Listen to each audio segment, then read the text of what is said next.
Hey, hello, welcome to the GreenTech Pitch Night. Can you hear me all right? Yeah? Yeah.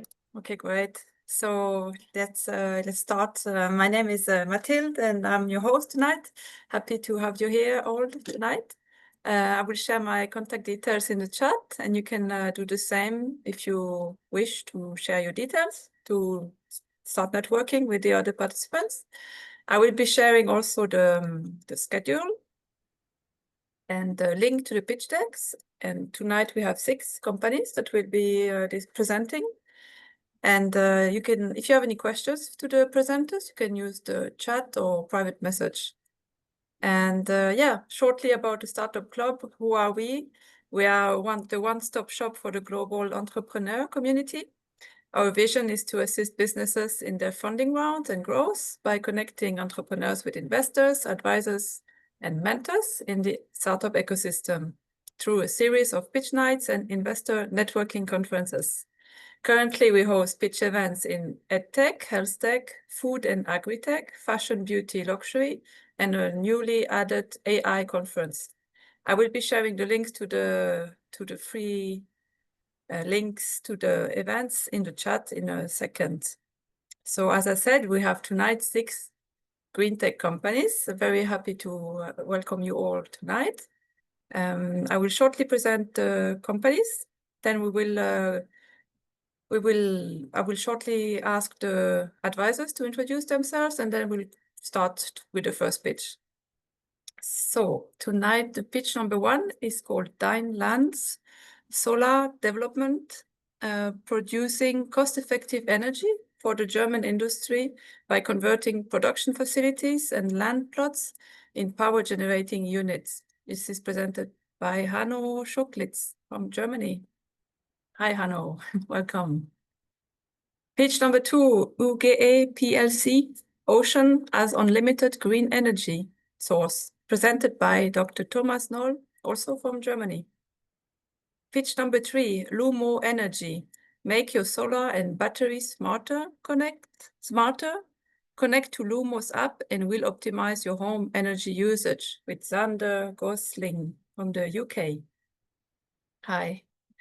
Nanolope is pitch number 4, the future of thermal energy storage begins now with Dr. Felix Marske from Germany.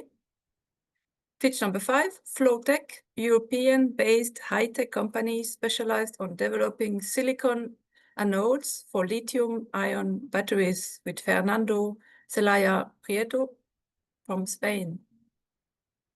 Pitch number 6, NoviOcean, saving the climate with profitable and stable ocean energy with Skjoldhammer from Sweden. We should be finishing by approximately 7:15.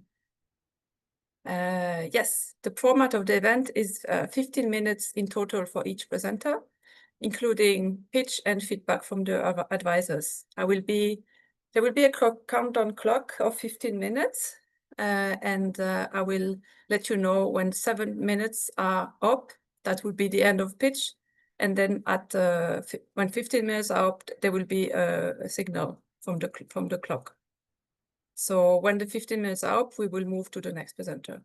So yeah, if you pitch longer than these 7 minutes, you have to think that the feedback will be reduced accordingly.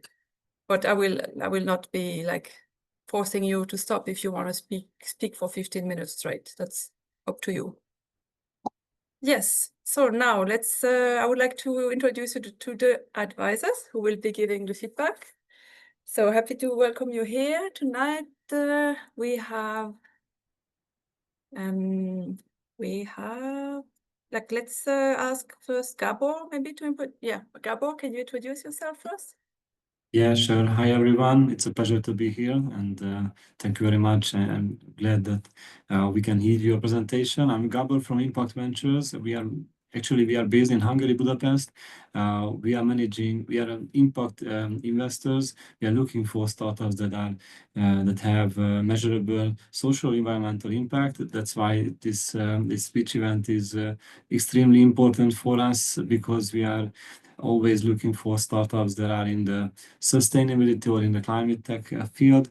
Currently, we are managing 3 social impact investment funds. We just launched our 3rd fund last year, and we are always looking for great impactful startups, or at least get to know great entrepreneurs better. Thank you so much. Great to have you again on our pitch night. And now let's hear from Manuel. Hi guys, so my name is Manuel, GreenCode Ventures, my associate partner. We are a Helsinki-based pan-European green transition venture capital firm with a focus on digital-first solutions, early stage, focus on mainly environmental impact, invested in 13 companies as of today, and focus on Europe. So looking forward to the evening. Great. Thank you so much, Manuel, for the introduction. And then now let's hear from Miriam. Yes, good evening, everybody. My name is Miriam Terhorst. I'm one of the partners at Move Energy. And Move Energy is a venture capital fund based in Amsterdam, focusing on the energy transition, and primarily in 3 verticals, being the built environment, transport, and energy or power itself. We invest early stage, actually seed up to Series B. Initial ticket sizes that we like to commit are 1 to 6 million. And we also invest pan-European and in both soft and hardware. And we have made 8 investments to date. Very happy to meet you all. Great. Thank you so much, Miriam. Okay, and now let's hear from Pina. Hello. Hi. Welcome. I'm representing Almi Invest today, the GreenTech fund in particular. And I work as an investment analyst there. And our focus is mostly deep tech, but we did invest in a couple of software companies as well. And climate is not our only focus. We invest almost sector agnostic, I would say, as long as it contributes to any environmental sustainability aspects. And our ticket size is between around 5 to 15 million kroner, Swedish kroner. Nice to meet you all. Very nice to meet you, Pina. Okay, we have 4 advisors tonight. So now we can just go right into the first pitch, which is a Deinland Solar. That is me. Hi. Everybody. So, yeah. Hello. Yeah, perfect. So you can share your screen and I will start the 15 minutes countdown. I'm sharing. I hope you can see it. Yeah, but it's not full screen yet. But now. Yeah, perfect. Perfect. So once again, a warm welcome from my side. I'm Hanno. I'm the founder and CEO of Deinland Solar Development. We are a company based in Hamburg, and we are dedicated to produce cheap energy for the German industry. So while we are doing that, you're potentially aware the energy price for the German industry is quite high. We are talking about 70 cents per kilowatt hour, which is almost double high than the United States and China. And currently, also the German companies itself are complaining that the energy price is too high and they have to do something, or even the government is forced to do something to bring the energy down. And this is exactly where we are jumping in and saying, okay, how we can really bring it down. And our approach is to convert the industrial properties, what we find on ground, into power producing assets. We are doing this by using the roofs, the facades. We're using as well land plots within the industrial properties or even outside the industrial property, and combining this all with the storage facilities. And in such a way, we are able then to present the energy price to the company itself between 6 to 9 cents per kilowatt hours. And this is exactly what is our approach to it. And you can see it here. We would like really to force the local power production. So at the end, we are completely convinced that we have made the shift, that we are really aligning the supply to the demand. So we have really come closer between these two setups. So the demand is really driving the supply, and it should not be the other way around. And this is exactly where we are jumping in. Also by knowing that we have in Germany roofs, just talking about roofs, bigger than 2,500 square meters, or almost 700 million square meters around, which are not used until now. So I think there's a really, really big possibility to go in. Our business approach is that we are really acting as a developer. That means we are doing this initiating of the projects. We are then to the planning, but also the financing and then the construction and bringing it to operation. But when we come to the operation, we are not keeping the assets on our balance sheet, as we are going to sell them off to investors or the capital market. And this flipping approach will allow us that we are really can use the capital gain, what we're getting out of the sale of the assets, to do in reinvestment and scale up our own portfolio. And if you look not currently or now, what is the life cycle of such a development? And we are talking here about between the initiating and until putting in operation for the roofs between 9 to 12 months. And in total, we expect to set it off within 9 months afterwards. So in total, we are talking all the time between 18 to 24 months for the entire life cycle of these projects. If you look at the market, as I just mentioned at the beginning, we have the great possibilities, of course, to convert roofs, in particular, especially if we're talking about the industry and the customer we are approaching. And we are in a lucky position that we are not limited to any industry, as we're approaching the entire German industry. And in such a way, we, of course, have this big target group, which we are already approaching. If you look on the market volume, we are talking here about the total addressable market around 115 billion. And our approach would be that we are getting until 2030 portfolio executed around 1.44 billion, which is then aligned to the total capacity of 1 gigawatts until 2030. You can here you can see here a ramp up what we have in mind, starting with the roofs, as this is much faster, as I just explained priorly. So talking about is much faster than doing it on the land side. But after 2 years, we are also going to integrate much more land. The permission processes takes something like 24 months. So then this kind of power producing comes in place. And if you look then on the P&L, this is mirroring exactly our ramp up on the asset side. So coming to such a revenue means all the time the sales, what we're going to do. And this is according as well the earnings, what we have. So we're talking about a return on investment around 15% on the yearly basis.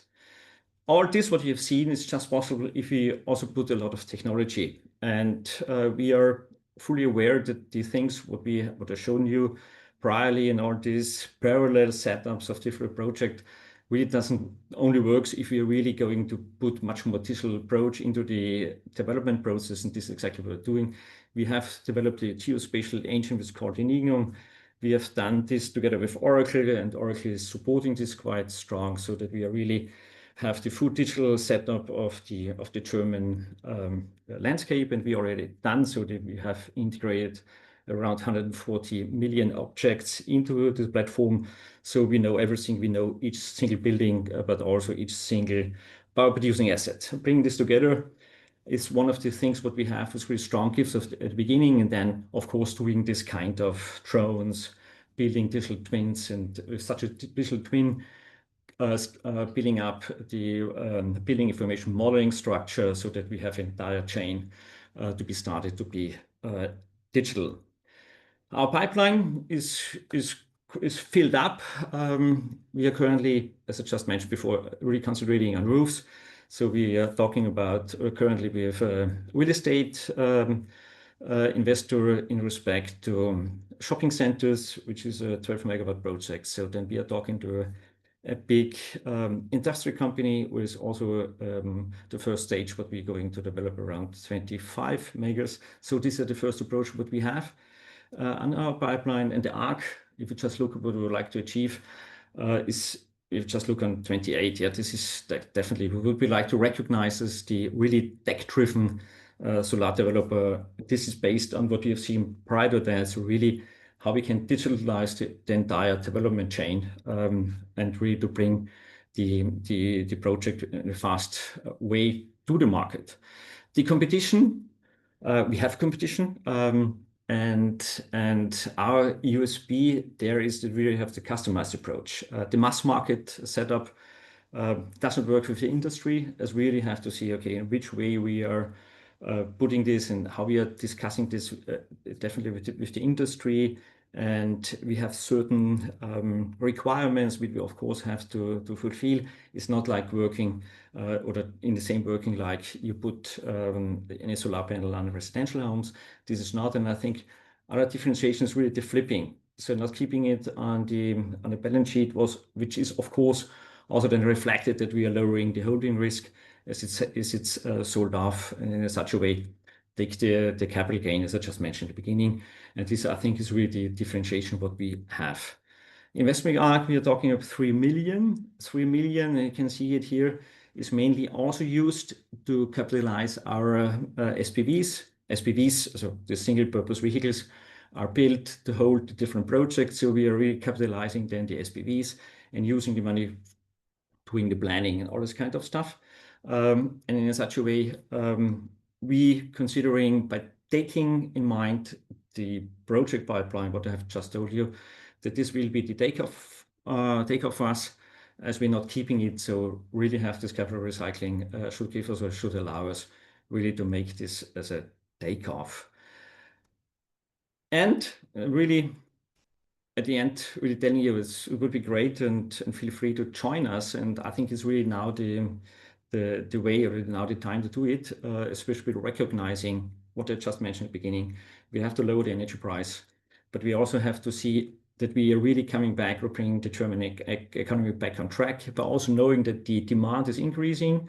We are currently talking of 200 terawatt hours just for the German industry, what we have currently. So this is increasing by 15 to 20% until 2030. So we are increasing demand. This increase in demand needs to have, of course, as well, the clean energy. So I think it's really now time to enter this market. And I think it's a perfect timing to do it now. So feel free to join us. Thanks. Thank you. Thank you for a great pitch, Hanno. All right, let's move. Just do a roundtable of quick feedback and comments from the board members. We have 6 minutes, so let's keep it to 1 point each. Who, maybe Gabor do you want to start? Yeah, sure, I can start. Yeah, thank you very much, Hanno, for the pitching. My question is that how can you tell me a bit more about the USP of the company? So I mean, how is it really different from other solar panel installation companies that are already in the market? Yeah, this is my main question, and maybe a short adding that this flipping concept. So you install the solar panel on, for example, a shopping center's roof, and when you install it, it is your ownership is over the solar panels. Then you sell the solar panels to institutional investors or funds, but you're still gonna operate it. So these are the two. Yeah, absolutely. Gabor says, the differentiation, I think as I just mentioned at the beginning, it's not an installation company, it's really development companies who are creating assets, and an asset has a cash flow, and then we are selling off the cash flow, which is then bringing the IRR to the investors. The differentiation is that we are handing, you just mentioned, the USP is really to the customer's approach. We have, of course, looking to other ones, we have competitors which are in there. I think we have one big differentiation that how we integrating the investors and in which kind we do the partnership. And this is, I think, one of the differentiations what we have. From like a financial perspective, the differentiator. Yeah, absolutely. The asset management perspective is a differentiator, not the installation, not the solar panel. No, I think it's all about. I think one differentiation is currently on the market. See that we are combining the land with the roof is not that much happening with other companies who are doing that. And the mainly focused what we can do on the land, or what can be ground mounted solar installation, or which coming from the roofs. And we are entirely really combining the things, the roof and the land, as we are acting behind the meter. And acting behind the meter gives us, of course, different possibilities as well from the energy pricing. And this is exactly where we see the percentage. And if we are doing then the asset management, yeah, we're doing the asset management if it's required, but we also see when we are setting it off, mainly all the buyer already has his own asset management in place. And this is also as we are, and this is for the financing setups, we are doing the financing on bridge loans, and this bridge loan approach, of course, gives the possibility as well for the investors to give a quite unblocked financing possibility as well to introduce his own financing facilities, which is of course as well one of the disadvantages by doing the flipping and getting out of the or selling of the asset. Okay, thank you. Thank you. Welcome. Okay, who wants to jump Yes, in? I'm happy to do so. Yeah, okay. Thank you very much, Hanno. Now I understand a bit better why you can become potentially cheaper than Sunrock, because you keep it behind the meter, but that also means that it has to clearly be dimensioned solely for the usage at the premises of the industrial. That could be an element that blocks it, because it's very difficult to dimension it, particularly to your own needs. But my question actually is how you make this project development play scalable. What are the elements that you are emphasizing on? Scalable means, as well, you just mentioned as well the other ones like Sunrock, of course, in the market, and scaling up. And scale it up means for us, when we started Deinland all the time, how we can digitalize the entire process, the development process itself, which is not digitalized that far or not that much. And this is exactly where we come in. Exactly, okay, when we are doing it starts with the geospatial, and then having decided, and this is the scaling possibility, scaling up. And scaling goes alongside as well how we are forcing our sales. And the sales is essentially really to come up into to scale, because I think we have under control what we're doing on the side of doing the installations. We keep our head office quite clear, so we are lean structure. We are then giving all the sites outside the companies, and we are working with subcontractors who are putting the things in place. And in such a way, we are also flexible in the capacities what we need for this one or the other ones. In such a way, we are scaling up, and we are believing or contracting the big ones, and we already have the pre-agreements with them, and also to have getting capacities to build up the installations. Okay, thank you. Welcome. Thank you. Maybe just a short comment from Manuel. Yes, thank you. Hanno, question to you. The presentation is and the 28 timeline is a lot focused on Germany. How do you see other markets in Europe? Manuel, differently, definitely differently, because we have this high energy approach in German level, and therefore we are constantly updating ourselves, by putting this in place really for the German setup. And not so that much outside Germany. And from my past, doing other, or I have been in other countries as well, but seeing as well where the energy price is and where we have different possibilities as well.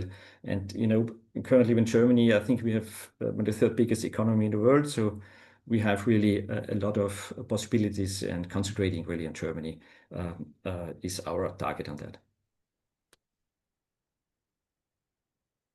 Okay, thank you.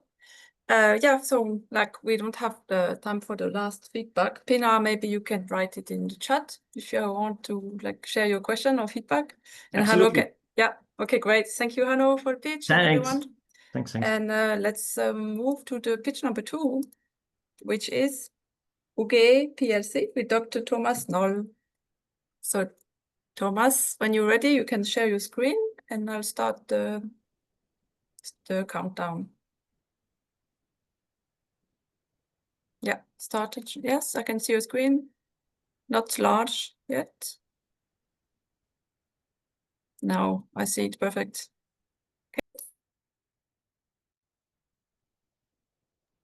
I cannot hear you.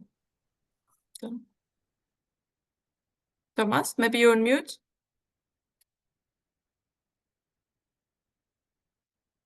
Thomas? Yeah, now. Yes, now, yes. Yes, you can Okay. start.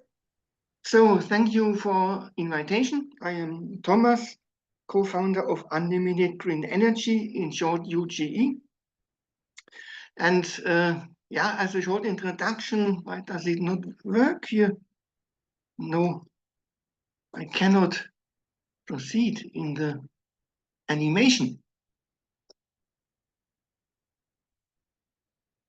This is never happened. Now, okay. So as a short introduction, in Germany, we have the Energy Industry Act, which says that energy should be safe, affordable, user-friendly, efficient, and environmentally friendly.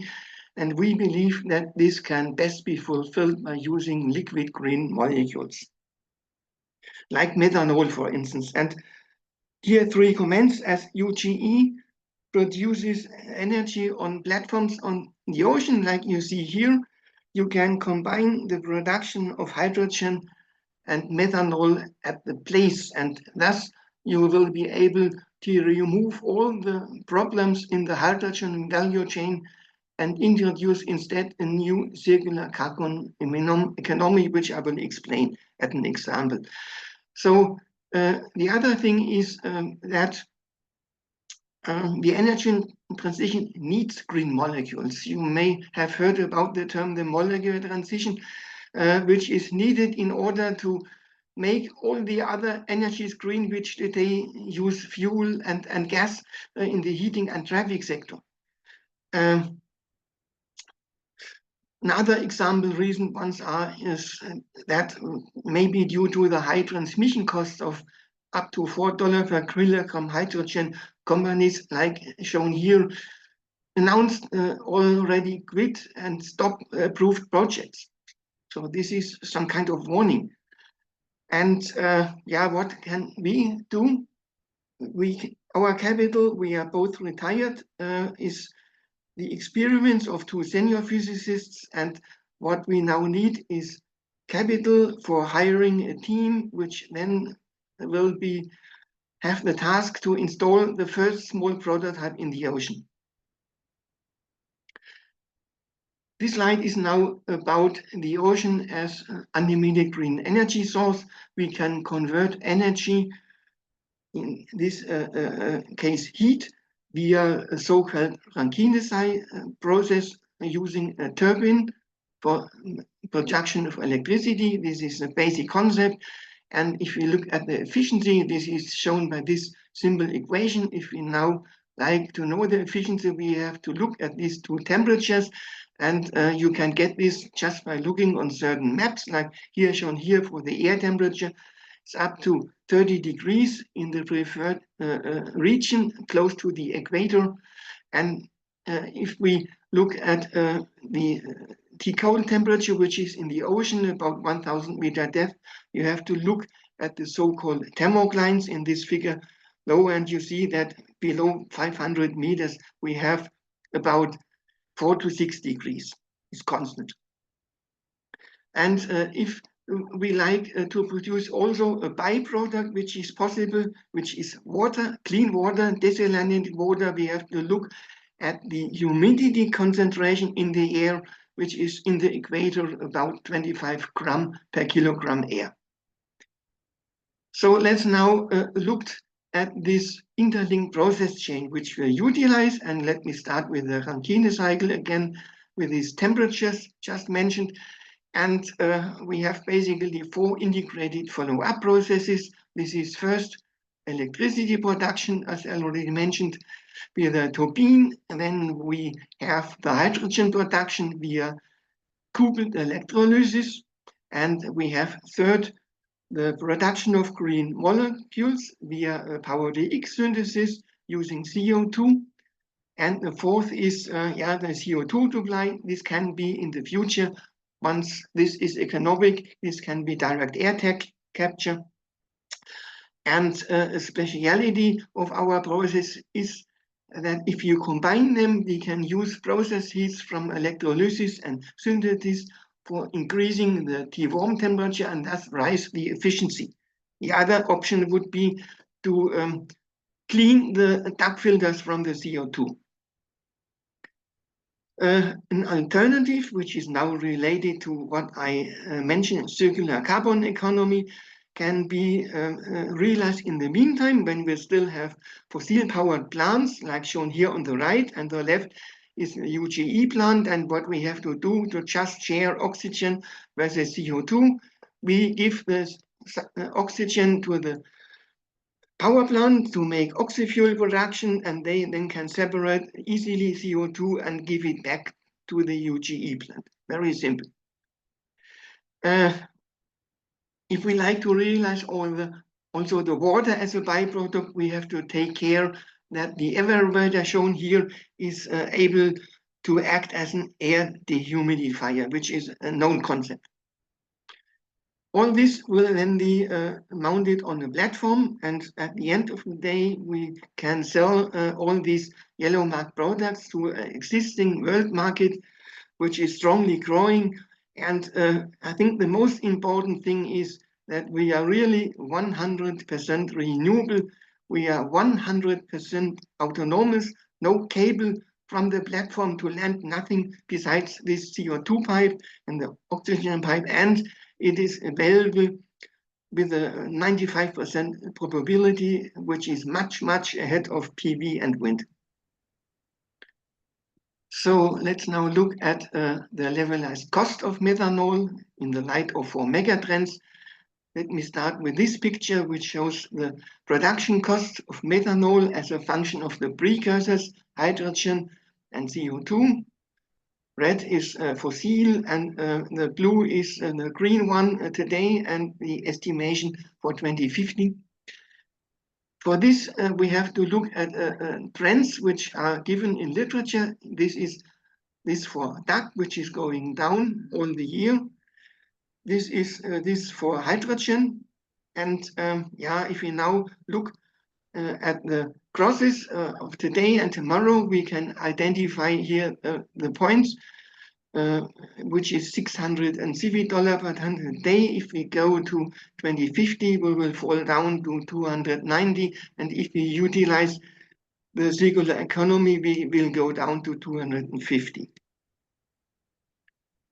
So now what have we to do to come into the market? We have, first of all, manage a worldwide licensing and patent use. We have to be project developer and also an energy contractor, and acquisition of CO2 certificates, emission rights, and we will be part of many projects with universities and institutes.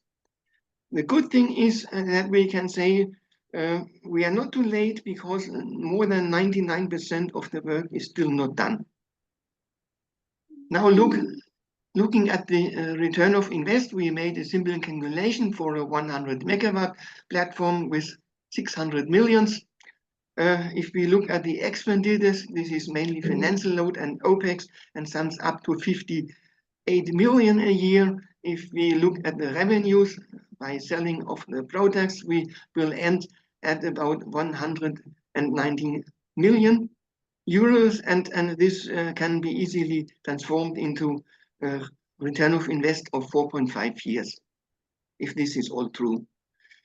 Now my last slide, which is summarizing the unique selling points along some clusters: production, environment, market, and reliability.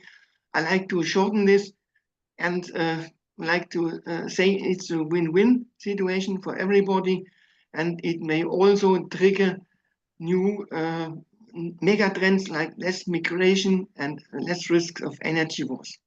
So this is the end. I have thank you for your attention, and like to open the Q&A session with this slide as a backup slide when you have special questions about the blue points. Thank you. Thank you so much, Thomas. Thank you for the pitch. Okay, let's dive right in. Let's start with Pina this time. Hey Thomas, thanks for the pitch. I have two really basic questions.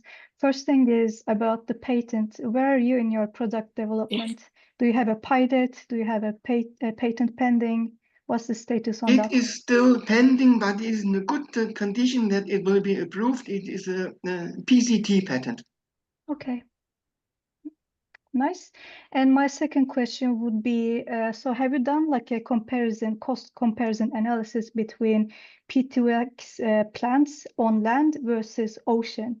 And would it be very highly costly to build such? Yeah. The price of biomethanol is today in the range of about 700 euros. But the biggest problem of biomass is that it is limited. We are addressing here the energy transition as a whole. We can produce with those platforms all the energy needed from the planet, all. 1,000 times more than the planet is needed can be produced just by this technology. Okay, thank you. Thank you. Who wants to go next? Miriam? Yes, I'm actually just curious. Hey, you're working on, you have a tech stack that relies on multiple novel technologies, which is a challenge in itself. But I'm particularly interested in whether the thermal transformation has already been validated.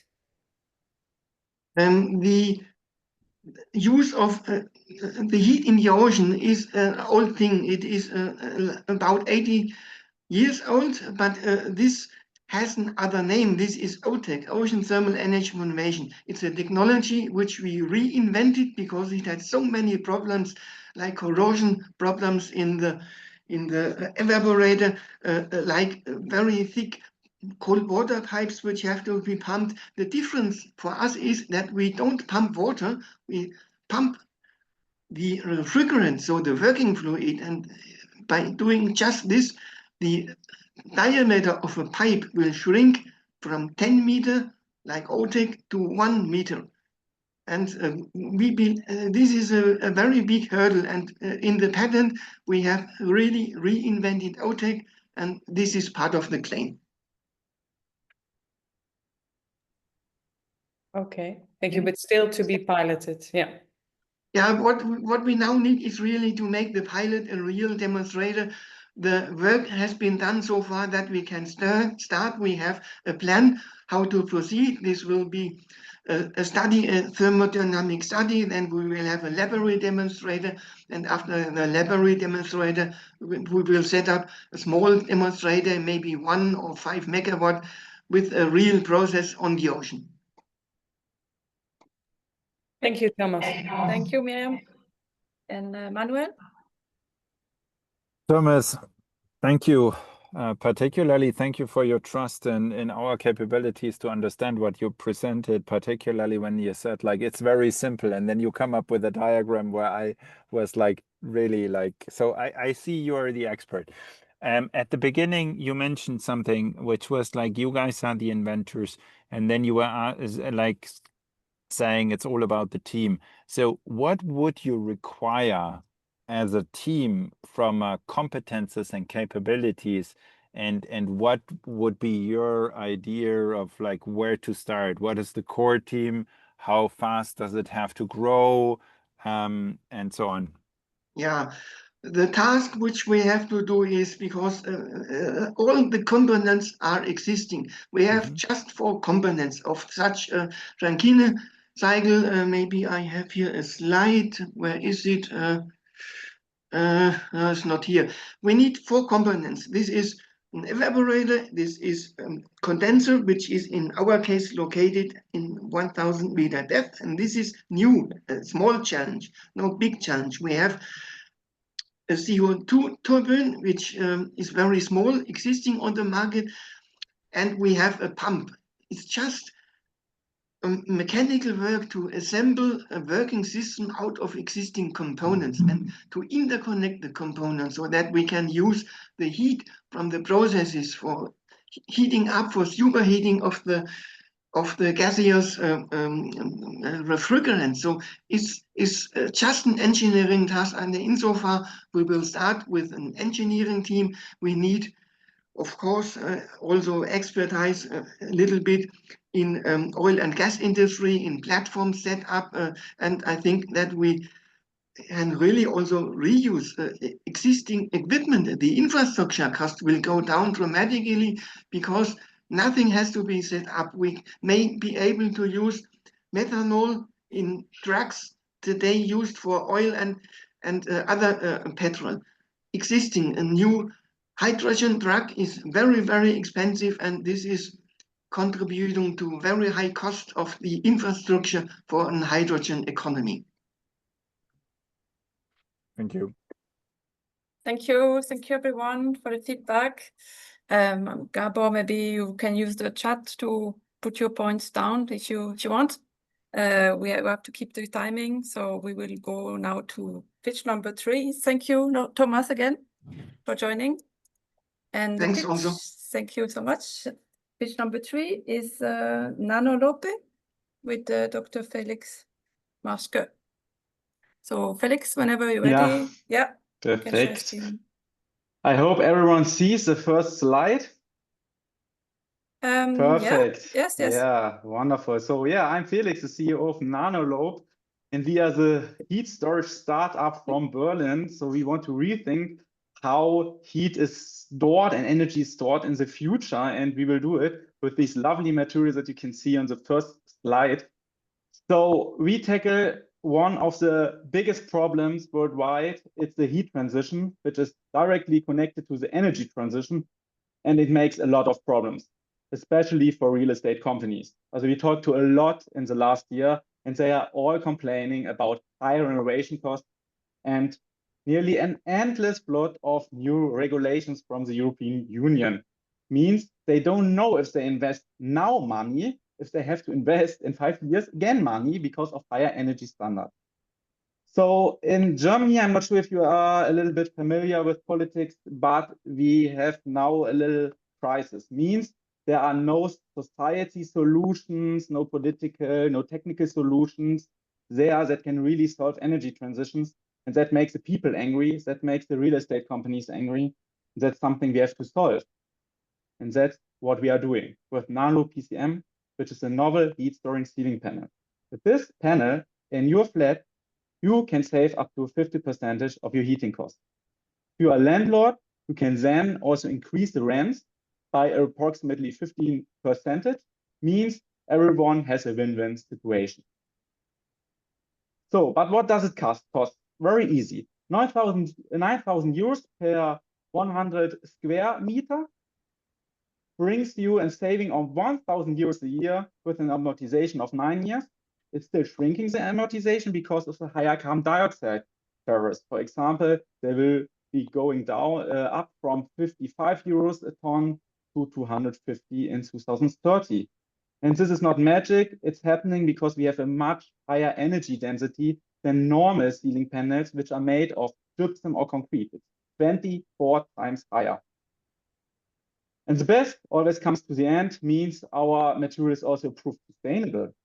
So we fulfill 9 out of 12 principles of green chemistry. BASF is only at 3 to 6, so we are way better. And we have also 6 sustainable development goals that we fulfill. That's the reason why, we win a lot of sustainability awards in the last month. For example, the business plan contest in Berlin-Brandenburg last year, which is one of the biggest business plan awards in Germany. Yeah, our business model is currently focused on sales and marketing. So we want to sell directly by C-level to bigger real estate companies. We have already one partner and customer acquired. It's Metzger Real Estate. They have around 2,000 flats that they want to renovate in the next 3 years. We have also talks to Vonovia. We want to do the production and logistics by a typical CDMO. It's a chemical manufacturing company, so we outsource it. And we want the integration by installer and architects. Because we are a spin-off of the TU Berlin, we are very focused in research and development, but this can be a very good point because we want to increase our IP portfolio. We have 1 PCT pending, and 2 more will be applied in October. So we want to have a bigger IP portfolio to then start 2028 with the licensing model for example, one of the biggest companies of UK and the biggest chemical company is the company Croda. They make around 1.8 billion euros per year revenue only with their thermal energy storage solutions. They cannot do what we can, so they cannot tackle the PropTech business. That's the reason why they want to have licensing. So they will tackle the global market starting 2028. Yeah, we have searched for the best target market, and a very nice target market for us is the non-renovated building market in Germany. It's around 6 million buildings with energy efficiency classes less than B.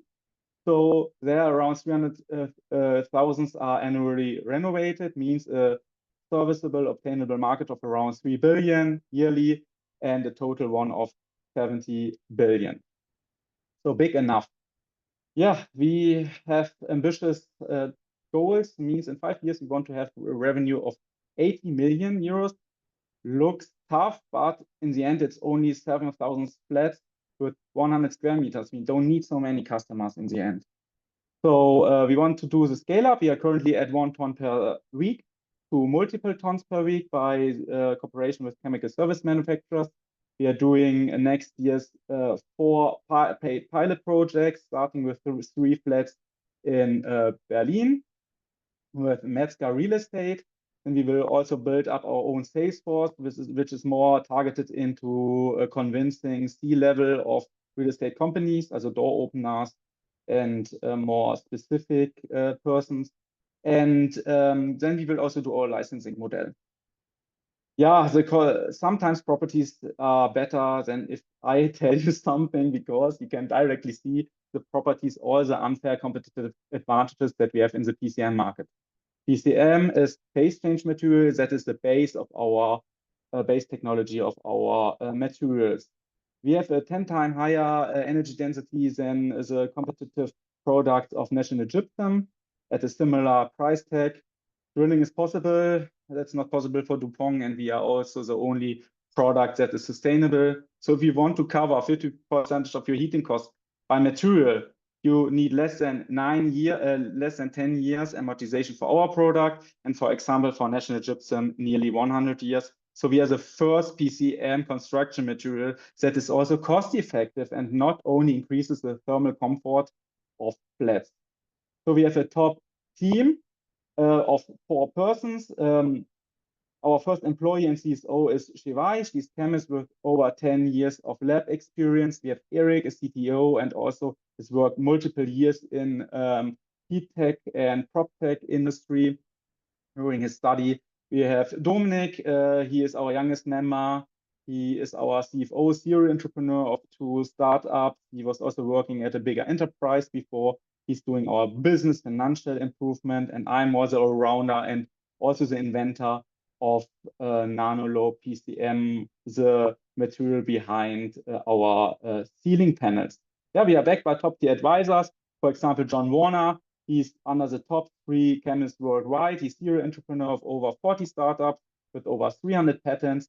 He's also the founder of Green Chemistry. And yeah, we are also backed by Stefan Schulze, former C-level from Evonik and Degussa, who is also very familiar with the chemical industry in Germany. So we are currently searching for 700K. So we have already 450K for our pre-seed round. We are searching for 250K, especially for prop tech, heat tech, and energy tech investors. Thank you. Thank you so much, Felix. Congrats on the pitching. Let's go straight to the feedback with Gabor. Yeah, thank you very much for the presentation.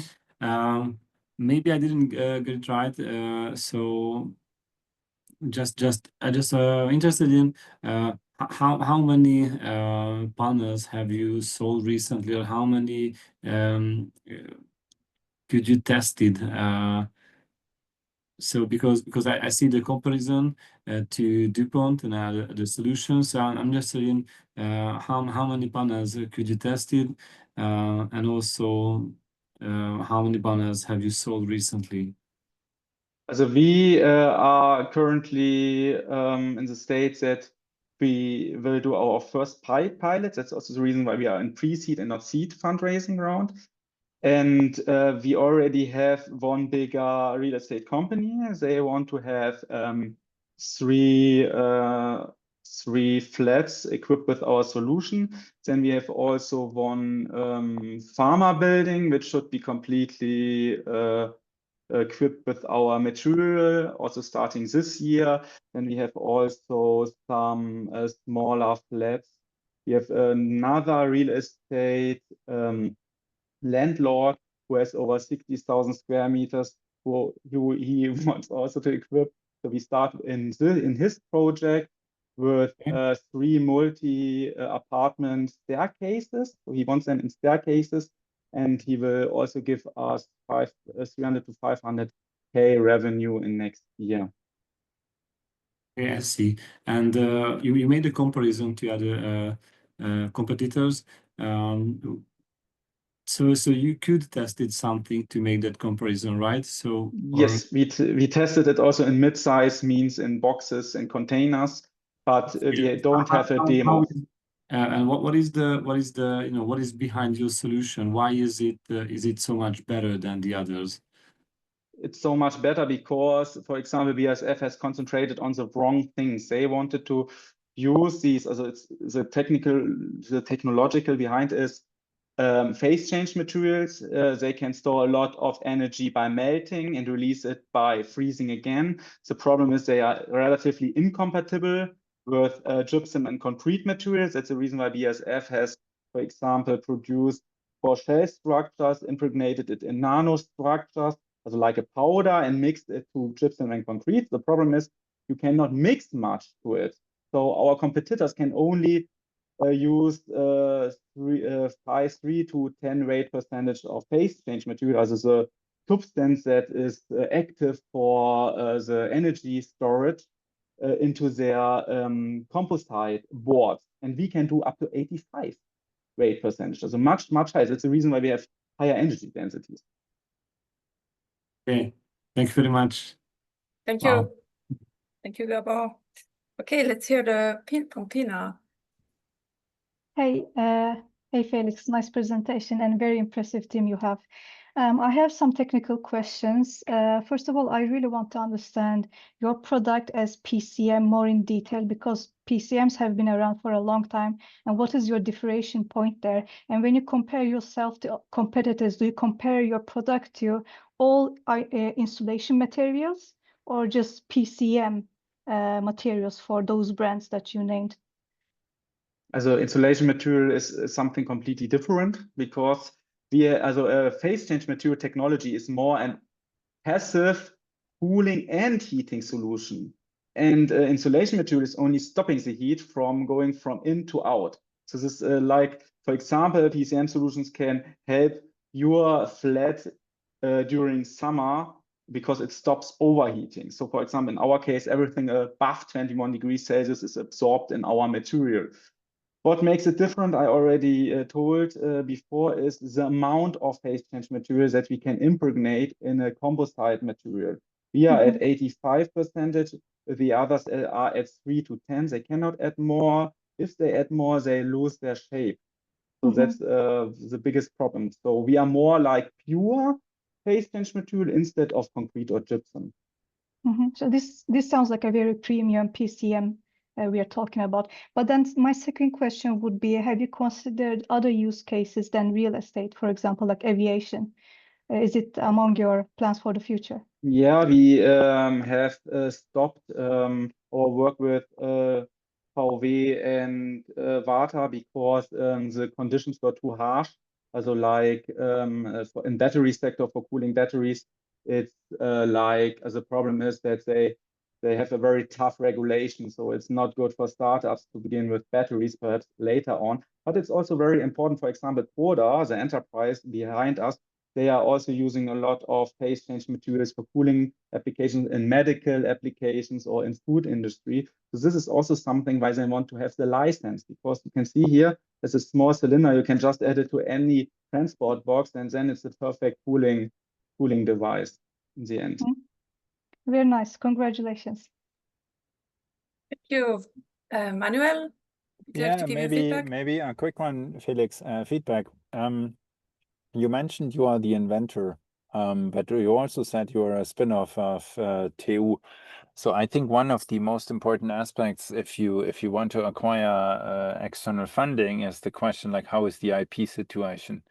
And the advice, or maybe the question will be like, make sure that you can sell the company, including the IP, and then nobody else has some rights to basically do that. You can always back license it for research, but maybe you can also elaborate a little bit on the situation where you are in the process, also because you said you want to extend the IP portfolio and stuff like that. So, but my advice is always make sure that you can sell the company with the IP. Thank you very much. 100% of the PCT belongs to me. I have applied it with my own money. As just as information. Yeah, very good. That's an important one, and that's a very good one. Yeah. Okay, thank you for the short feedback. Well, 20 seconds, Miriam. No, actually, I also had a question about the IP strategy going forward, also particularly if you get into license agreement. Also in terms of strategy of international rollout. Yeah, so first of all, it's already a PCT. It's not a national patent. It's a European patent, and it includes also the UK and Spain, because that are the biggest competitor markets. And the novel IP that we want to have in October with a completely better product, as a second generation, which is also more cost efficient. This product will also be a worldwide patent, and that's also the reason. Also, that's one milestone why we need pre-seed. Also to back this up, also with flank product patents, as we want to have a lot of product patents. Yes, I understand. Thank you. Okay, thank you. Thank you, everyone. Thank you, Felix, for pitching. We still have 3 companies to go. We will now hear from Lumo Energy, Zander, Gosling from the UK. So Zander, whenever you're ready, you can share your screen. Thank you. Yeah, I can see your screen. Brilliant. Yeah, perfect. Okay, thank you very much for having us. Obviously, we're very grateful to be part of this. So my name is Zander. My background is that I founded and ran for 10 years what is now the UK's largest property agency, and is now rebranded as Purple Bricks. Its current run rate is around 35 million. We're selling about 4 to 5 billion in property transactions every year, saving the UK tens of millions in fees each year. So it's been an exciting journey. Alex, my co-founder, comes over from Azuri Technologies, a leading player in Africa selling pay-as-you-go solar. Alex helped grow that business from 2 million to 15 million in revenues, deploying over 250,000 systems, impacting the lives of over 1 million people across 5 African markets. Alex and I teamed up on the Lumo project about 18 months ago. We brought together a fantastic team from the likes of Kaluza, OVO Energy and Credit Suisse, as well as board advisors from the likes of IKEA Solar, Granular Energy, EDF Renewables, and advisors from Tesla Energy as well. So to the problem. The problem we're solving is that more clean energy is desperately needed to achieve the 2030 targets. We feel and strongly believe, and obviously we've seen a lot of data on that, grid scale farms are unfortunately very unpopular and often have years of grid connection delays.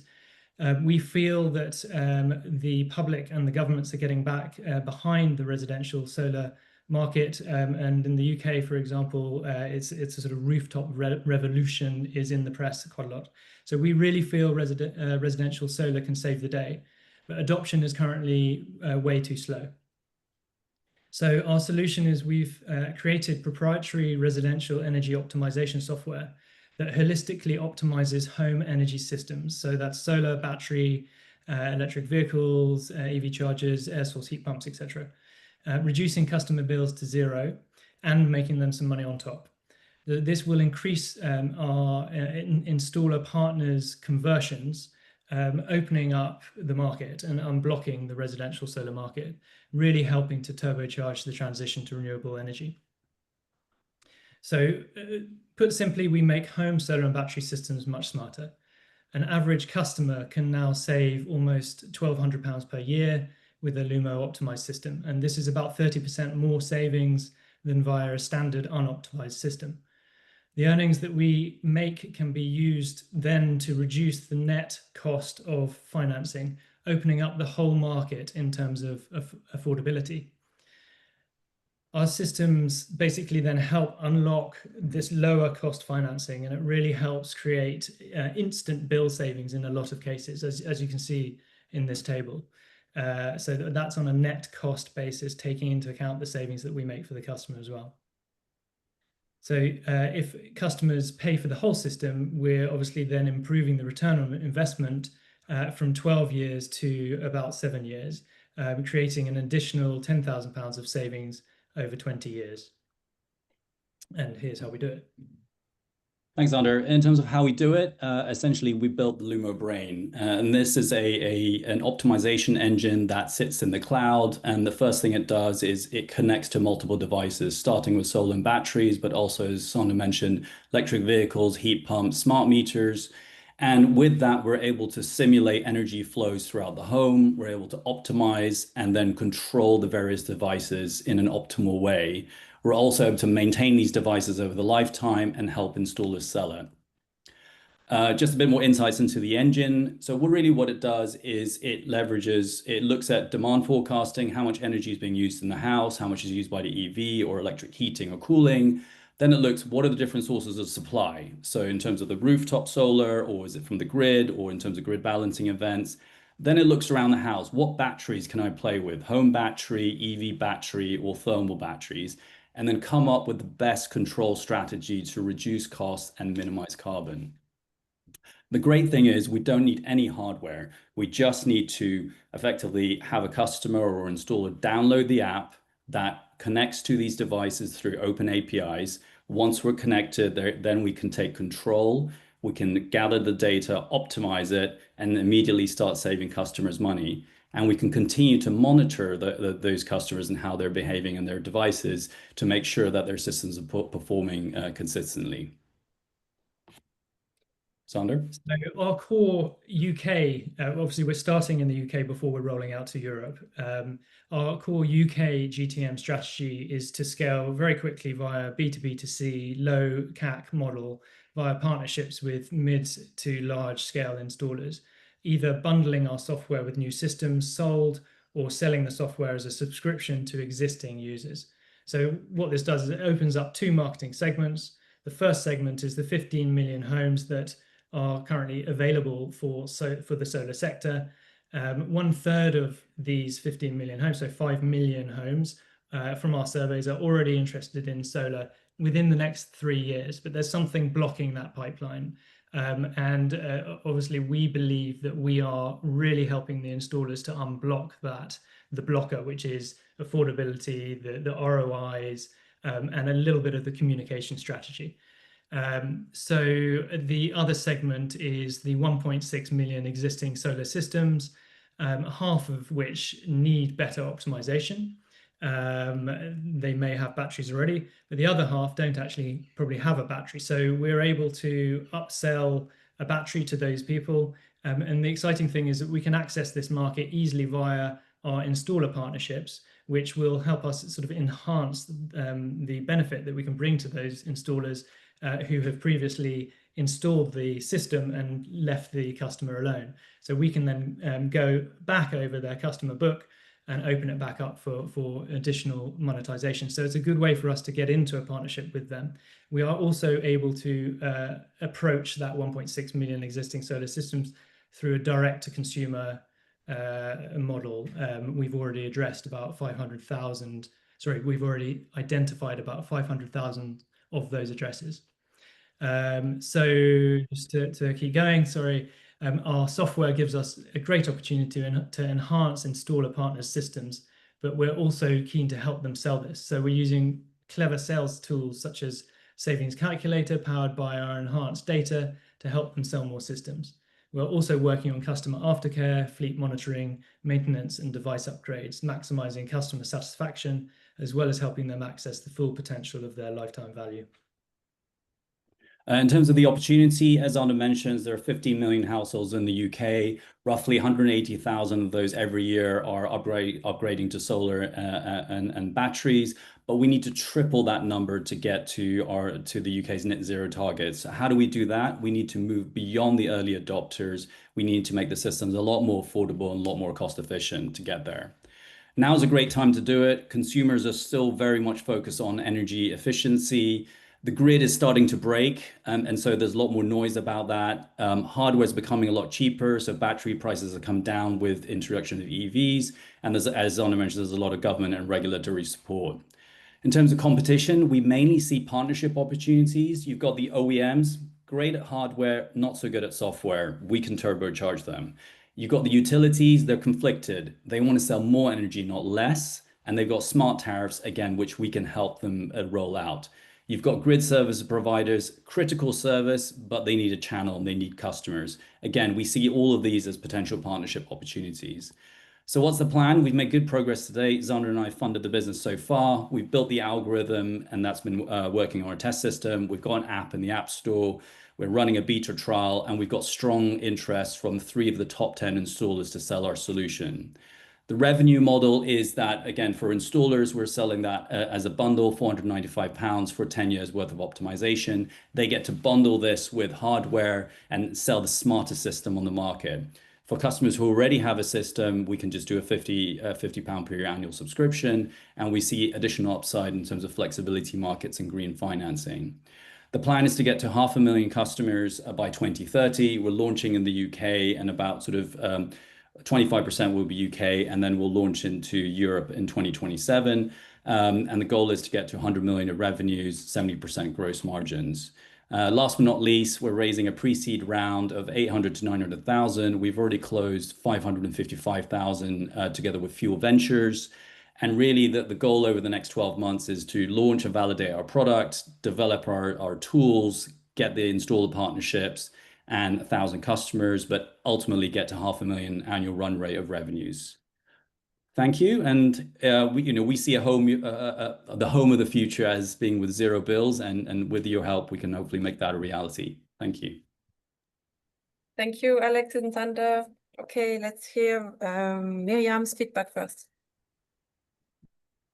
Sorry, I was on mute still. Thank you very much, Alex and Zander. That actually makes a nice name together. So, no, I was wondering, because you connect to the APIs of the existing hardware, I assume. How do you go about the tech risk that they may not service those anymore or shut them off for your connection? Yeah, no, good question, Mira. So I think what we've seen there is generally there's been a trend towards opening up these APIs. And historically, as you probably know, they've been quite closed. But I think there's been a lot of sort of government and regulatory push to make those open, because ultimately the government recognizes that you need a sort of interoperable system, sort of an Android-like system to really reach those targets. So what we've seen is, for example, for EV chargers, they've had to, the government has standardized the protocols being used for the communication layer, and we see that sort of trickling over to other bits of the energy sector. And one other question, because I was very triggered yesterday that Octopus actually and BYD announced this subscription model for a car for a very low price. Good on them. But how would that work within your home management app?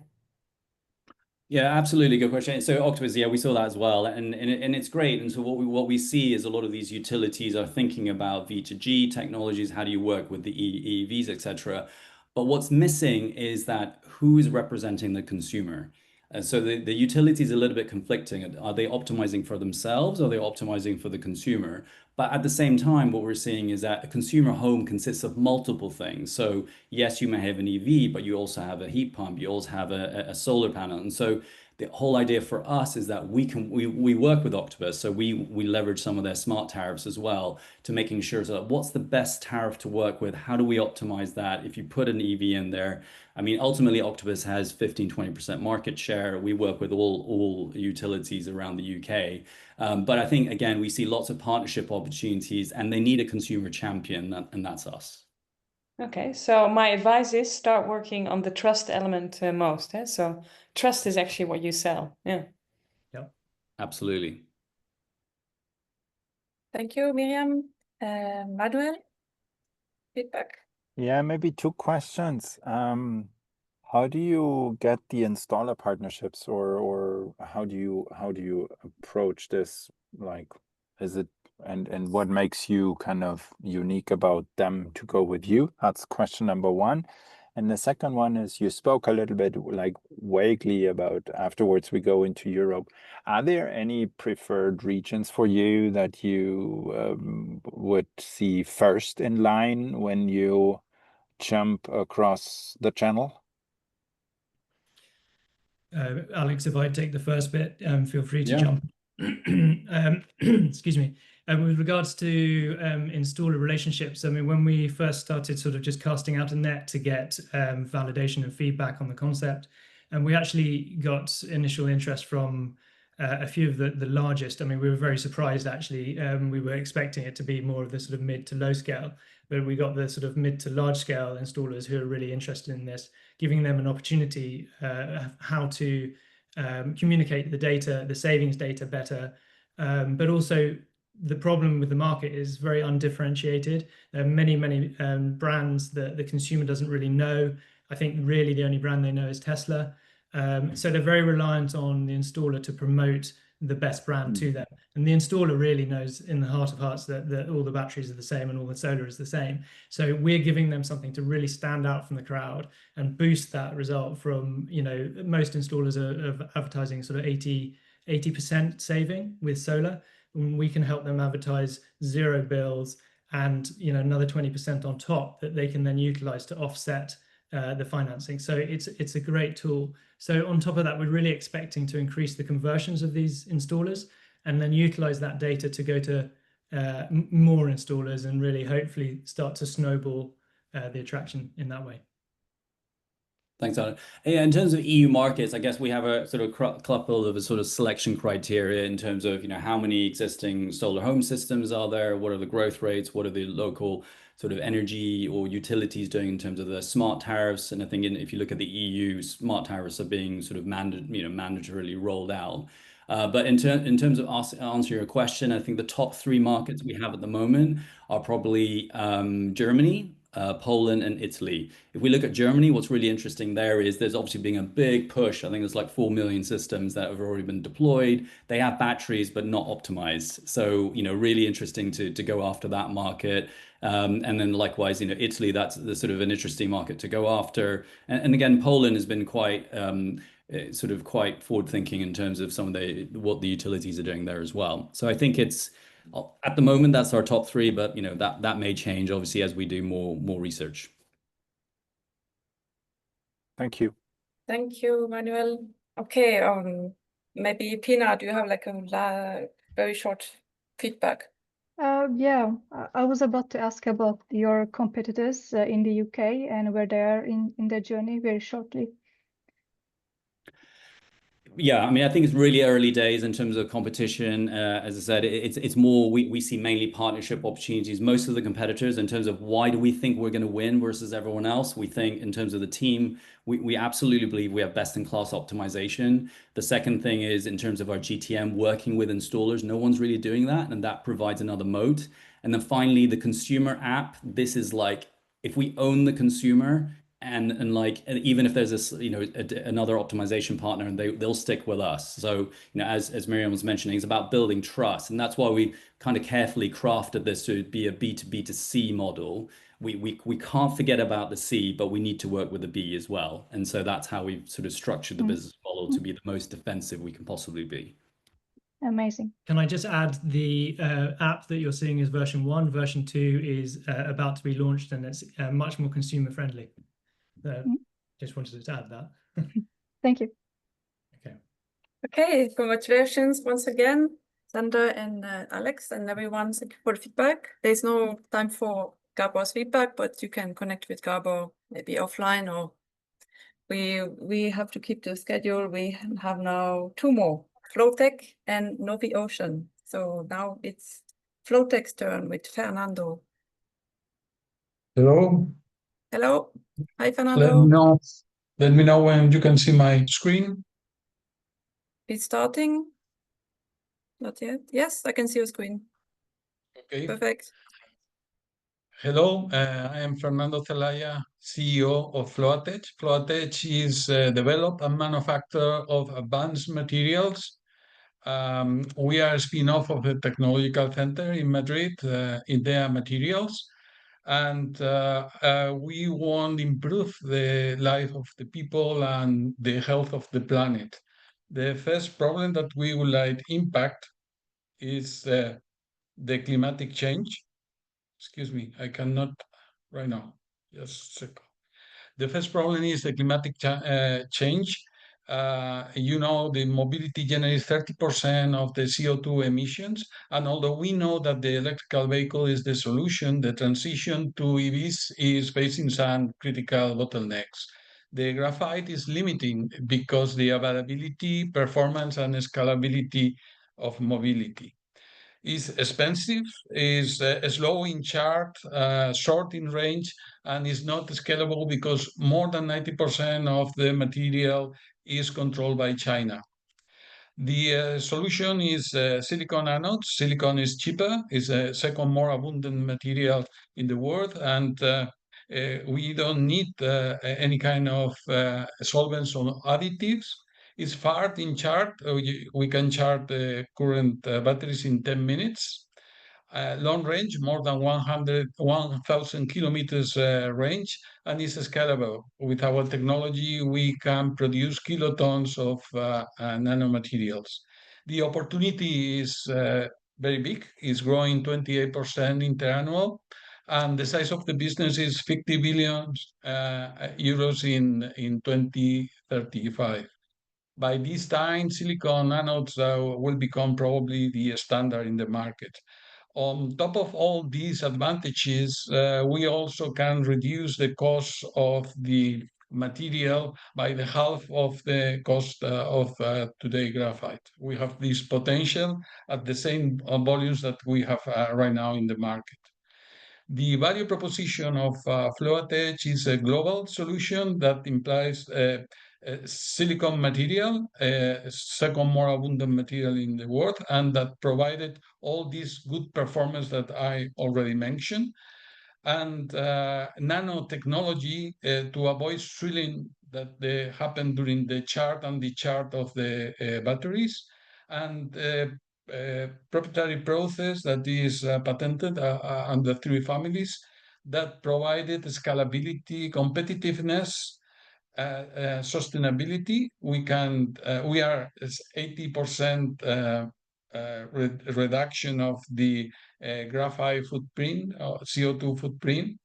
And for every car that we convert for combustion to EV, we save 30 tons of CO2 in the life of the vehicle, and very high performance that I already mentioned, and can be integrated with all the existing technologies: liquid electrolyte, solid electrolyte, and lithium metal.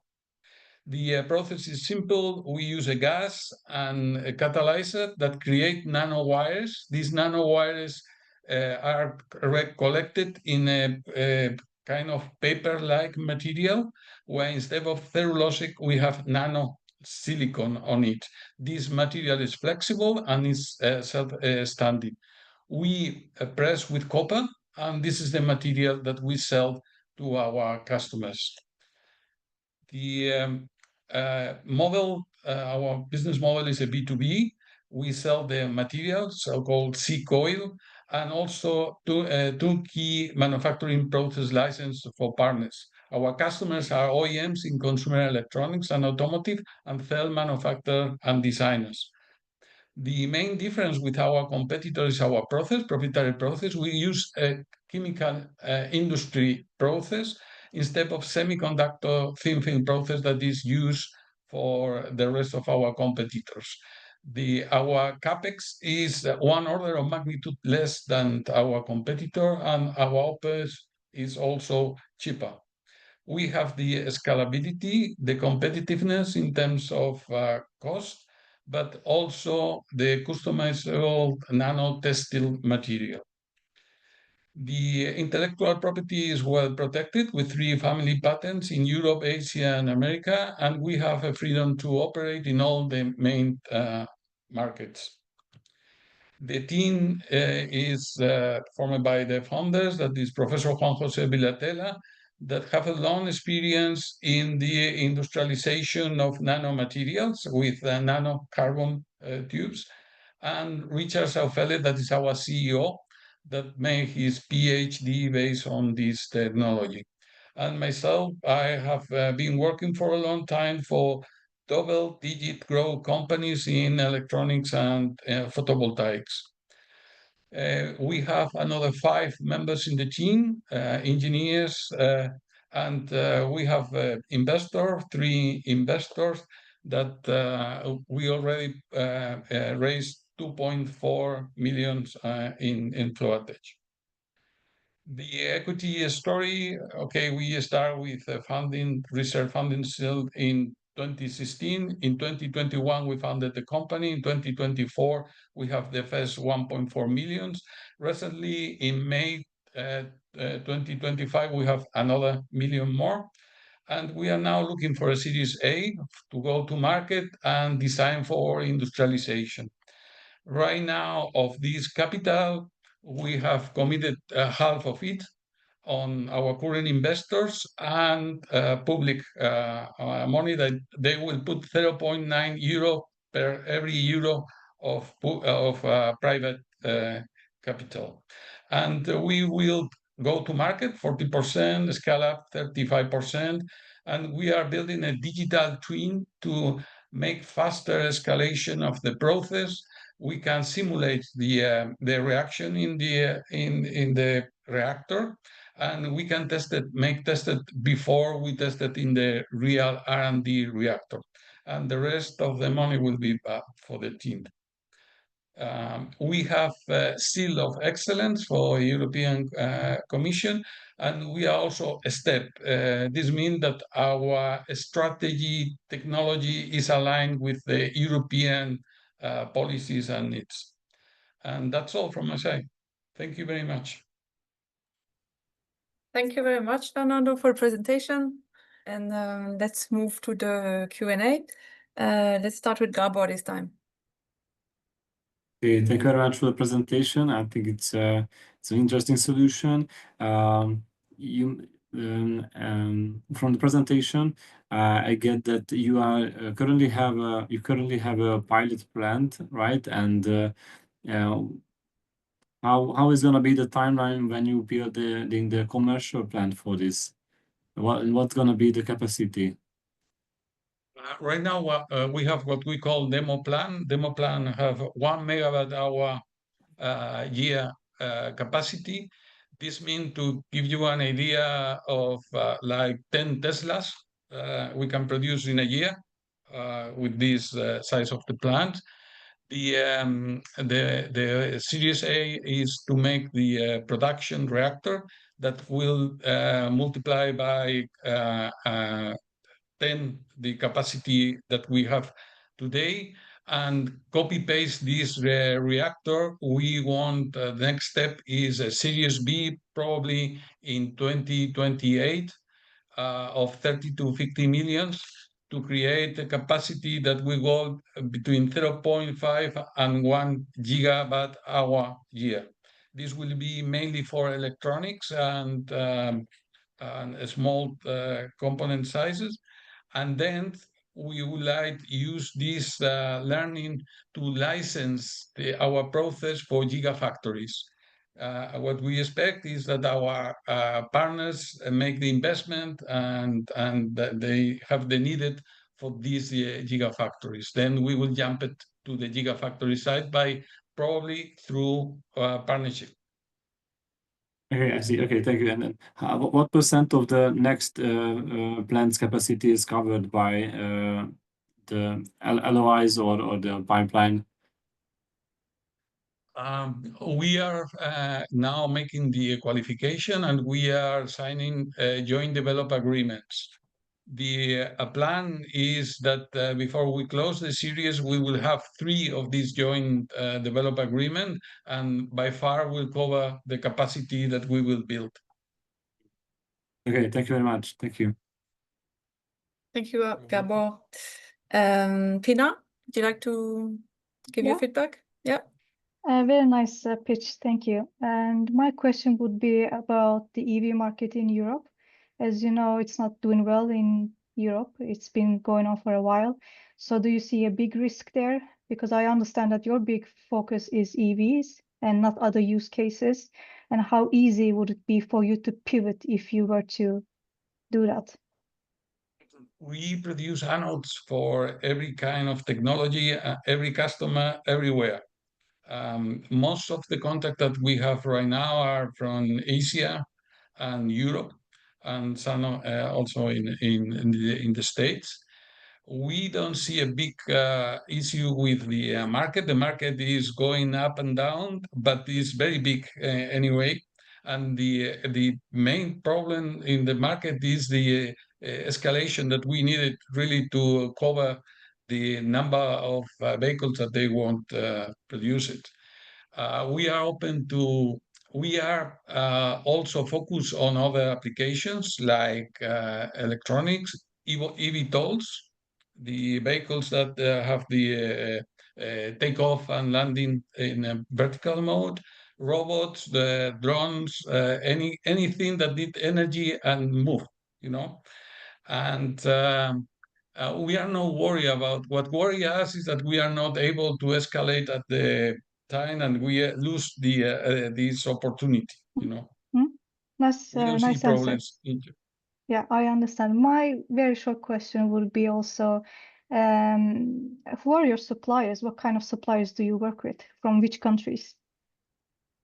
The main supplier is the raw material, that is the Celand gas. Celand, we supply with 3 different suppliers from the States, and with Air Liquide in France, and Nippon Gases in Spain. Japan. Oh, okay. Nippon. Yeah, Nippon gas. Okay. Yeah. Okay. Japanese one. We choose of different countries. Yeah. Thanks a lot. You're welcome. Thank you, Pina. And Miriam? Thank you, Mathilde. Thank you very much for the nice presentation. In those joint development agreements, what are the most important elements you still have to prove with the silicon anode? Is that related to the cycles that you are able to achieve, or how should I look at that? Optimization of the cell, because at the end of the day, what we are supplying is the anode, but the battery is as good as the weakest element in the system. So anode, this new anode provided a new capacities that have to be developing. The cycling is already demonstrated. It's not anymore an issue, but optimize the production cost. This is something that takes some time. We are doing what called sample A. Sample A is we supply, and they start building the real product and test it a number of cycles and a routine that they have to test it. But we are close to sign at least 3 of these joint develop agreements. Yeah, that is good news. So just generally speaking, how much more time would it take prior to actually really enter into that series production with those partners? With these partners, we will need at least 1 production reactor. It depends on what kind of customer we will have. If it's a mobile phones, could be in 1 year. If it's automotive, probably we need 2 to 3 years, because we need to create the volume. But to give you an idea, I say that with the current capacity, we can make like 10 Teslas. We can make nearly 1,000 mobile phones every week, you know. So the capacity is much higher on these small devices. Very nice, real deep tech. Yeah, thank you very much. Thank you. Okay, thank you so much, everyone.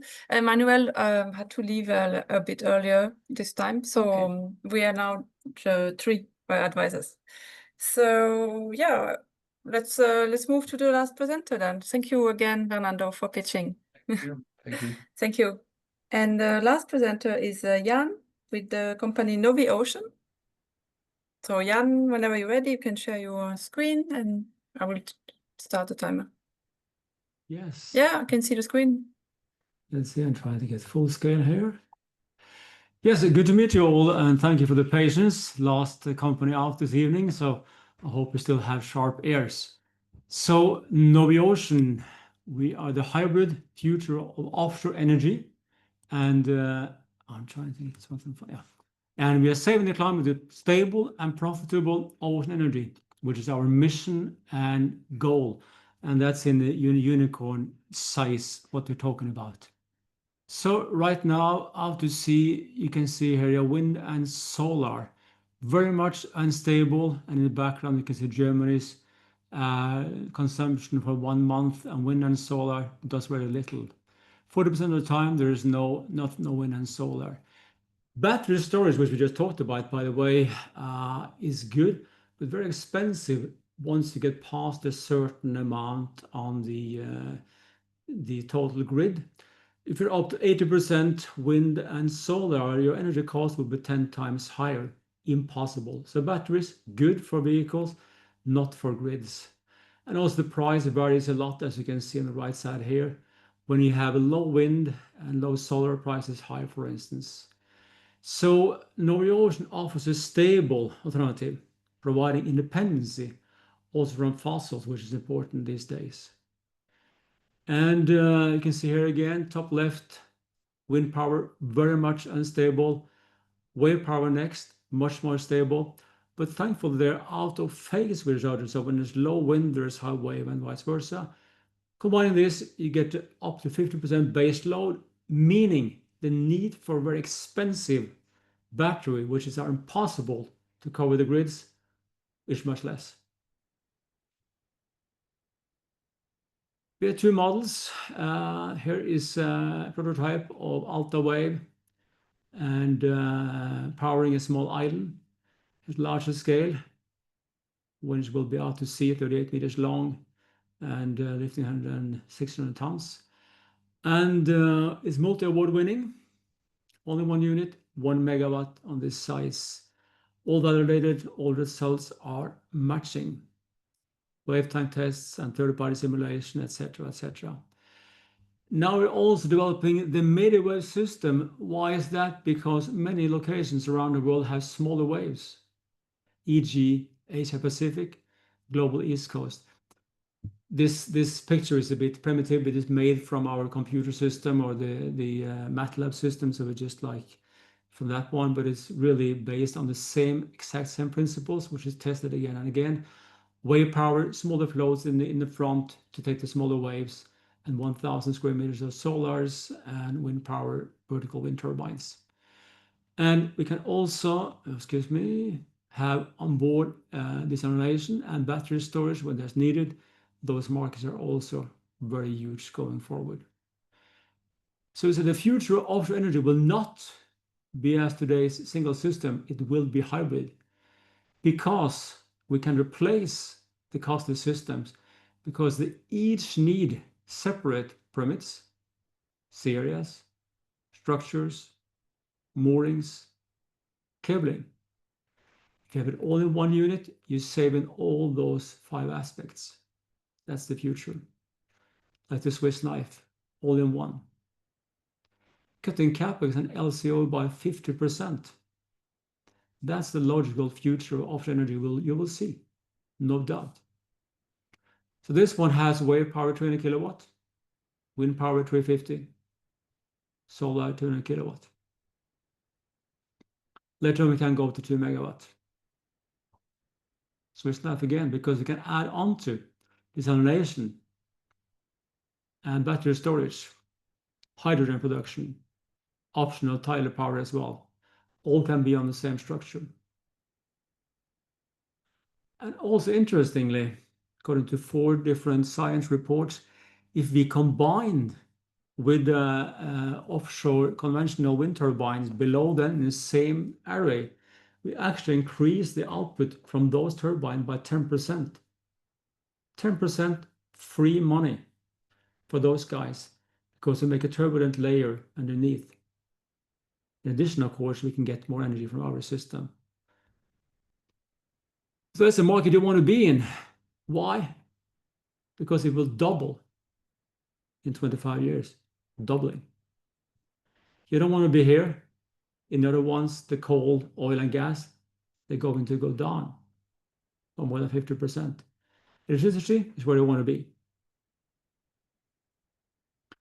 So here you can see what happened to wind and solar once they get down to 10 cents. Goes up like rockets. So we're starting at 200 per megawatt hour for the first unit. After 10 units down to 150, competitive. 100 units down to about 100.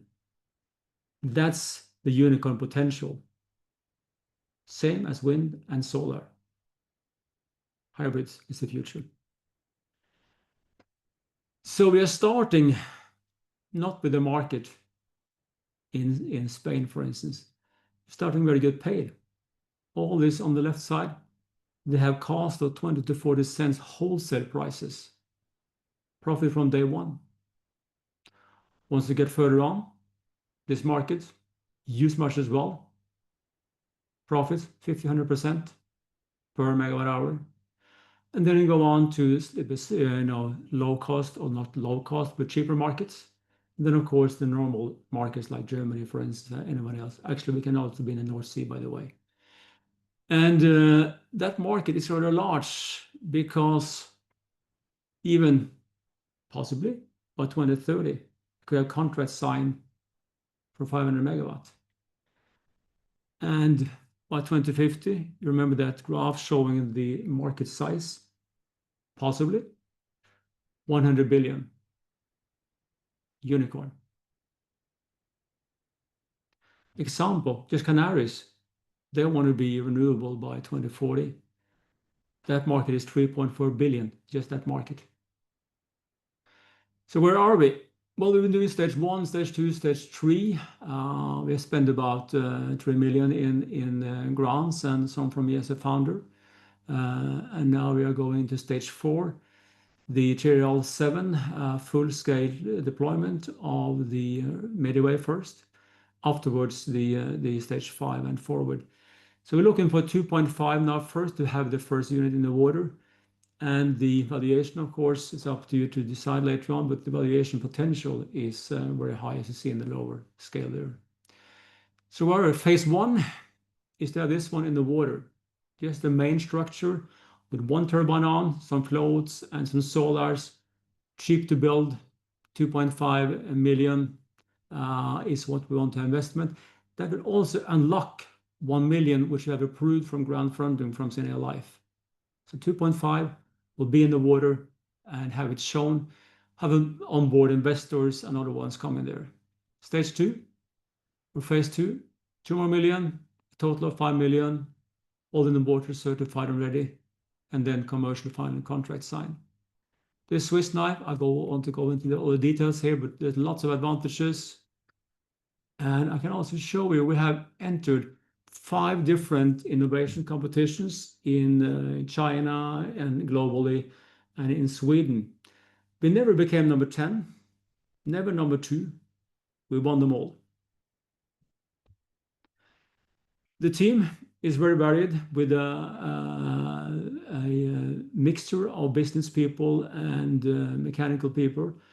And since we're in Germany, Cornelia Röpper, number 2 here, the CEO, she's Forbes 30 under 30, got the prize from Bill and Melinda Gates.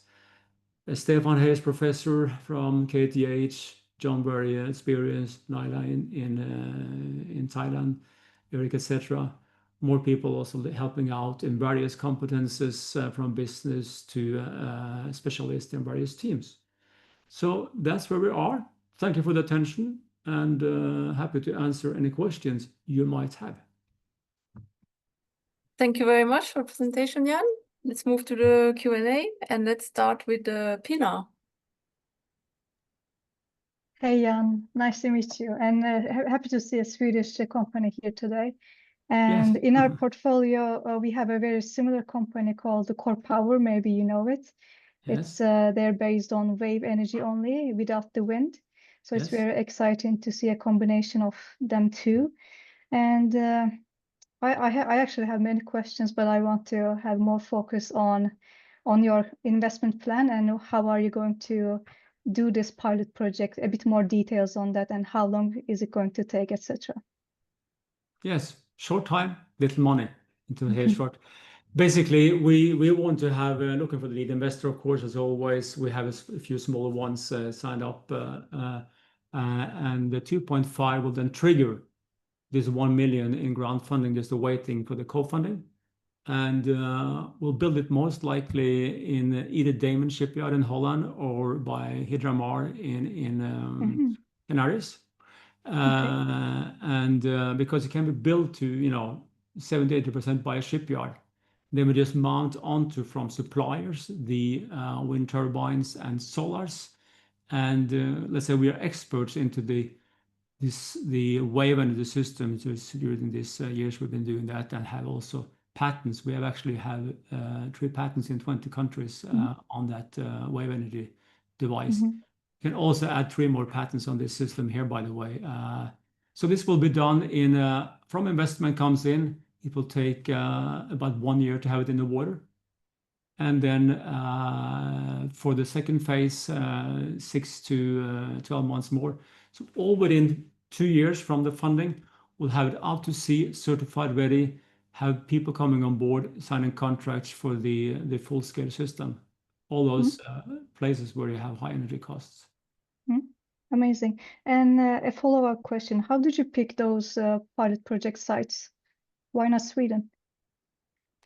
Well, Sweden, it's possible also in the Baltic Sea. The energy price is a bit lower here in Sweden. But that said, I should remember in Sweden the securities say that the military says that the high turbines to the east will block the Russians, but this one will not block the Russians, the radar to see the Russians. So this ones can be out in the Baltic Sea and quite efficiently, especially south of Gotland in the middle of the Baltic. Very much possible, even in Sweden. Yeah, we're happy to be in Sweden as well. Yeah, thank you for your answer. You can talk more later. Yes. Yes, Thank you. Thank you, Pina. Miriam, would you like to give your feedback? Ask your questions? Yes, I think that also in February you also had a pitch on the yes, correct. event. So I'm actually most curious what your milestones during these last 4 months have been.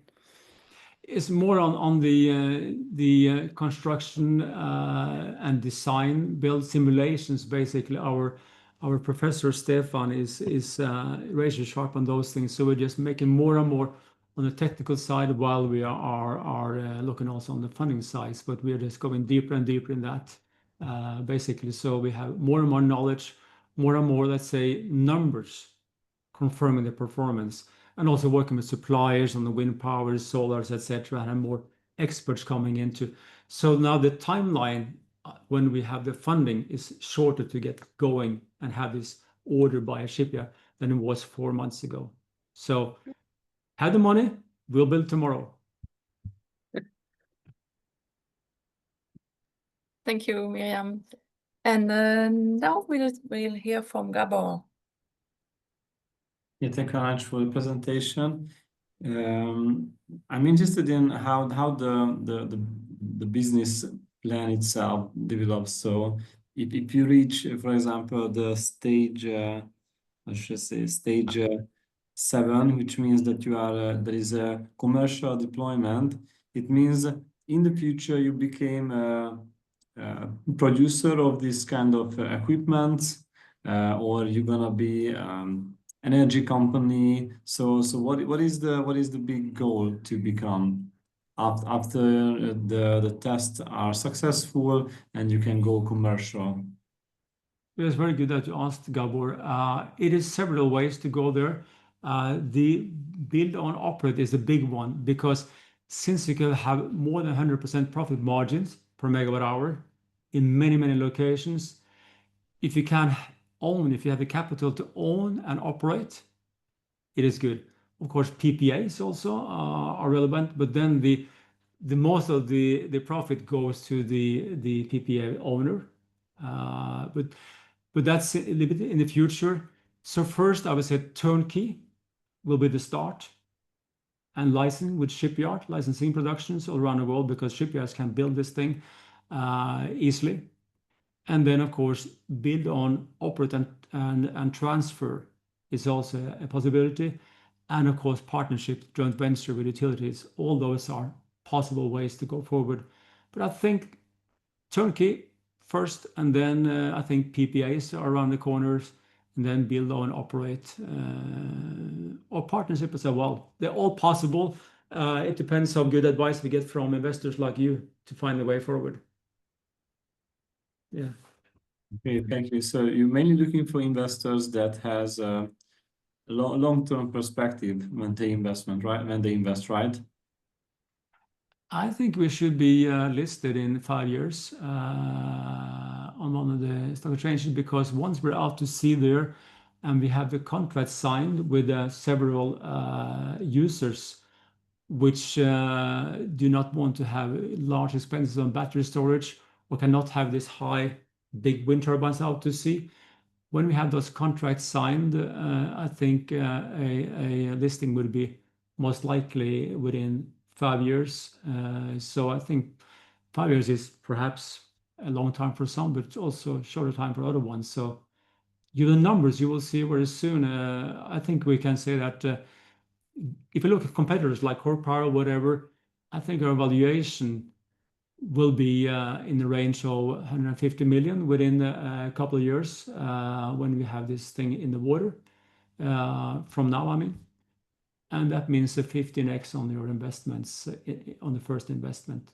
And then, of course, much more afterwards. So that's, and then since there's a huge market, it's big money, it's huge market. That's where we have unicorn potential, because the future will not be a single system. It's just too expensive to have, separate anchoring, separate structures, separate cabling, the whole thing. Hybrids, like even you have cars today, will be the future of ocean energy. And since we have some patents and since we have some solution experience, we could be the leader in this market for the coming decades. So the potential will be growing, decade by decade, but just in 5 years, you will have your money, I think, multiplied many, many times if you come along. Okay, thank you very much. Thank you. Okay, thank you, Jan, for the presentation. And this was the final one for this session. So thank you all for joining and for taking the time to present and also to give your useful advice from the advisors. So I look forward to welcome you on some other events, I hope, and hope you enjoyed it. And I thought it was really, really nice, really inspiring, and yeah. So I wish you all a good evening, and we will be sharing the contact list of everyone who attended and the recording a couple of days. So have a good night, everyone. Thank you very much for having us all. Thank you. Thank you, Miriam. Thank you. Bye-bye. Bye. Bye. Yeah, bye-bye.